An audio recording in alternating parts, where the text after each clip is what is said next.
Hi friends! This video is a little different than a lot of the other videos that I've shared on my channel before. It's a video for anyone who is looking for something a little different this coming holiday season. Maybe you need something to spend some time on that is a thoughtful project. And this isn't about setting goals. This isn't about thinking through your career moves. This is about personal stuff. This is about what matters to you.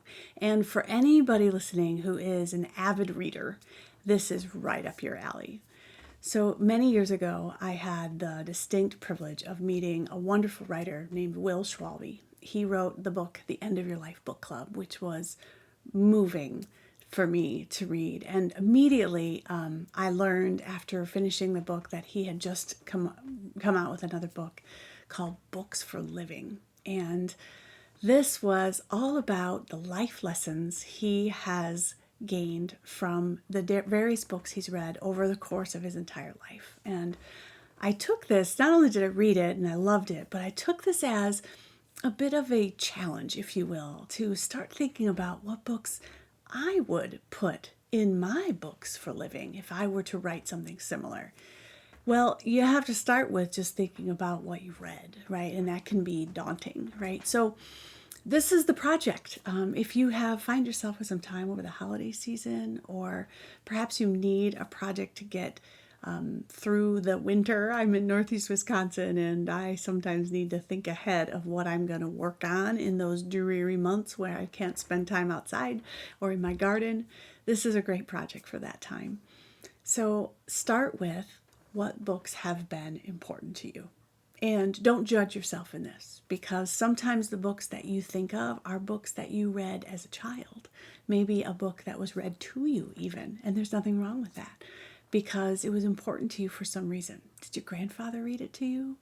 Did a favorite teacher read this book out loud in class?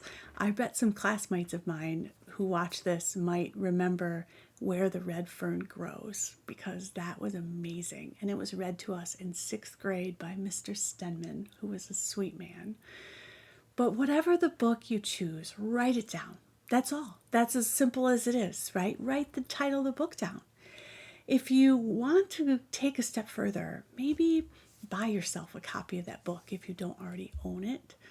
And if you already own it, make sure that you pull these books off the shelves of wherever they are in your home now and put them together on a special shelf somewhere in your house, maybe in your bedroom on a dresser, or maybe in your family room on a standalone bookshelf, so that it makes it clear to your family members, what is this? What is this collection, Mom?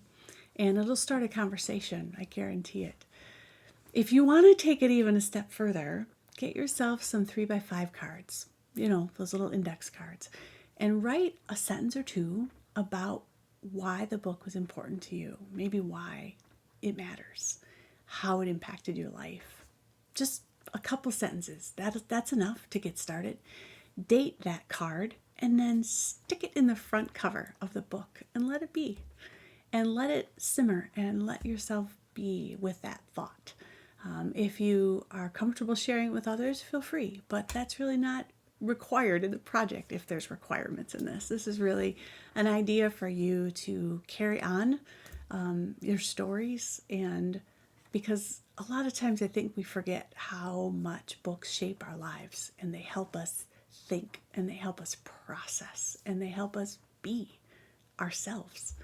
So that's my project for you. Northeast Wisconsin friends, if you are struggling with what to do in the winter, here's one for you, especially if you love to read and you enjoy learning about books and learning, more importantly, about yourself through books.